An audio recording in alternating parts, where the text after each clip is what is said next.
আজকে কাজকর্ম সারতে দুপুরে 1টা বেজে গেছিলো, তাই ঝাড়টা আমি দিয়ে দিলাম। আসসালামু আলাইকুম, কেমন আছো তোমরা সবাই? আমাদের নিচের রুম, বারান্দা ঝাড় দেওয়া, মোছামুছি, রান্না করা, বাসন মাজা, বাড়ির প্রায় সব কাজে আম্মুই করে, মানে আমার শাশুড়ি। মাঝে মাঝে যদি আম্মুর শরীর খারাপ থাকে বা ব্যস্ত থাকে কোনো কাজে, তাহলে আমি করি। আর আমার ছোট বাচ্চা আছে তো, তাই বেবিকে নিয়ে সারাদিন কেটে যায়। ওকে খাওয়ানো, স্নান করা, হাগুমুতু পরিষ্কার করা, জামা পরানো, ঘুম পাড়ানো, প্রায় সব আমিই করি। আজকে কাজকর্ম সারতেই প্রায় দুপুর 1টা বেজে গেছিলো, তাই আমি আম্মুকে বললাম, আপনি স্নান করে নেন আর আমি ঘর দুয়ার পরিষ্কার করি।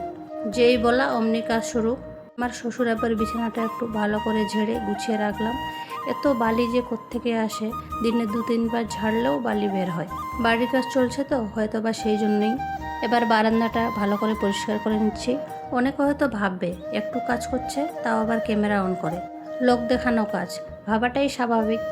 কিন্তু কে কী ভাবলো তা ভেবে আমি কি করব?